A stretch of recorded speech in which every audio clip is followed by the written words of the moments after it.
मोदी सरकार की हैट्रिक के लिए बीजेपी के चाणक्य की रणनीति काम कर गई। बीजेपी की जीत के लिए मोदी सरकार के सारथी ने तगड़ी चाल चल दी। 400 पार जाने का अमित शाह ने फार्मूला सेट कर दिया। मोदी के राइट हैंड ने देखिए कैसे विपक्षियों को भी अपने पाले में कर लिया।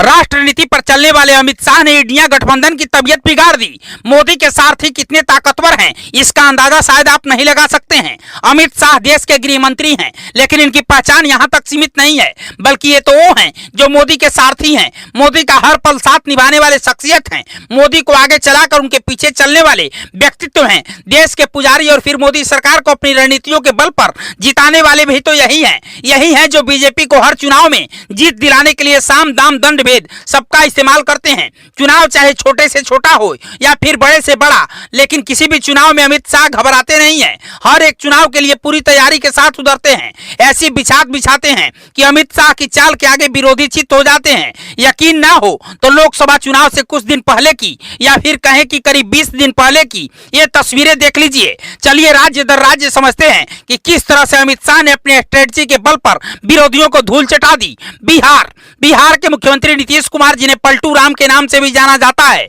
लेकिन नीतीश कुमार को अपने छवि से कोई फर्क नहीं पड़ता। तभी तो जहां फायदा दिखता है वहीं के हो जाते हैं। 2019 के लोकसभा चुनाव में बीजेपी का हाथ पकड़कर सीएम की गद्दी पर विराजमान होकर फिर प्रधानमंत्री बनने का सपना देखकर बीजेपी का साथ छोड़ देने का फैसला लेने वाले नीतीश कुमार, हालांकि चुनाव से पहले अमित शाह ने ऐसा विषाद सेट किया कि इंडिया अलायंस का नेतृत्व कर रहे नीतीश कुमार को अपने पाले में ले लिया। बिहार में नीतीश कुमार के अलावा जीतन राम मांझी के हिंदुस्तानी आवाम मोर्चा और उपेंद्र कुशवाहा की आरएलजेडी को भी अपने साथ जोड़ लिया। उत्तर प्रदेश लोकसभा सीटों के लिहाज से देश का सबसे बड़ा प्रदेश माने जाने वाला उत्तर प्रदेश में भी अमित शाह का जादू ऐसा चला कि विधानसभा चुनाव तक समाजवादी पार्टी का साथ पकड़कर चलने वाले, उनके साथ कंधे से कंधा मिलाकर चलने वाले जयंत चौधरी को ही अपने साथ कर लिया। समाजवादी नेतृत्व वाले विपक्ष से अलग कर दिया, जबकि इंडिया अलायंस का अहम हिस्सा माने जा रहे थे जयंत चौधरी।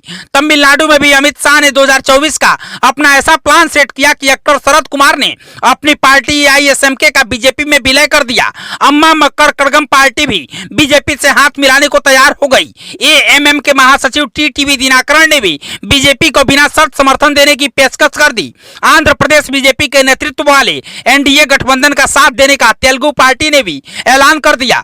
पवन कल्याण की जनसेना के साथ भी चुनाव से पहले बीजेपी का गठबंधन हो गया। हालांकि Telugu Desam party India alliance का हिस्सा कभी थी ही नहीं, लेकिन हाँ, इसके बीजेपी के साथ आने से बीजेपी को मजबूती जरूर मिली।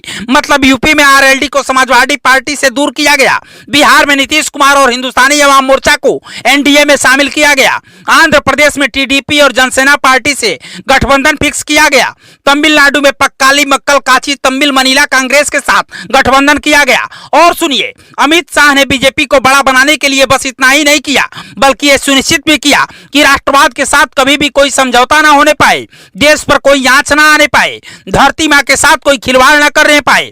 देश की आबादी की सांस्कृतिक विविधता, सामाजिक, जातीय, सामुदायिक और धार्मिक माहौलवाद को संरक्षित करने का भी गृह मंत्री अमित शाह ने पूरा इंतजाम किया। अलग अलग जातियों और समुदायों का क्या प्रभाव होता है और चुनाव में इन जातियों का क्या असर होता है, उसको भी अमित शाह ने बखूबी ध्यान में रखा है, क्योंकि वो जानते हैं कि अपने पक्ष को मजबूत करने में ये छोटी छोटी जातियां और समुदाय कितने काम आ सकते हैं। इन छोटे छोटे दलों को अपने साथ जोड़कर बीजेपी अलग अलग पिछड़ी जातियों, अति पिछड़ी और अनुसूचित जातियों की आर्थिक रूप से किस्मत बदलने में भी एक तरीके से बड़ा सहारा बन रही है। और ये ऐसी बात है जिसे नजरअंदाज भी नहीं किया जा सकता। बीजेपी छोटे छोटे दलों को हमेशा संकेत देती रही है कि इन दलों का फायदा सिर्फ केंद्र के साथ ही खड़े रहने में है, और बीजेपी केंद्र में इनके साथ ही विपक्षियों को कड़ी टक्कर दे पाती है। केंद्र सरकार लोगों को यह संदेश भी देती है कि स्थानीय मुद्दों, क्षेत्रीय आकांक्षाओं और विकास को सर्वोच्च प्राथमिकता देने वाली एकमात्र पार्टी है, और स्थानीय लोगों से अपने संबंध हमेशा मजबूत रखना चाहती है। सबूत जानना चाहते हैं तो चलिए आपको थोड़ा पीछे लिए चलते हैं। 2019 में बीजेपी ने उत्तर प्रदेश में अपना दल के साथ चुनावी गठबंधन किया। इससे पार्टी को कुर्मी वोटर्स को मजबूत करने का मौका मिला। संजय निषाद की निषाद पार्टी के साथ भी गठबंधन के माध्यम से निषाद समुदाय के लोगों को मजबूत करने का काम किया गया।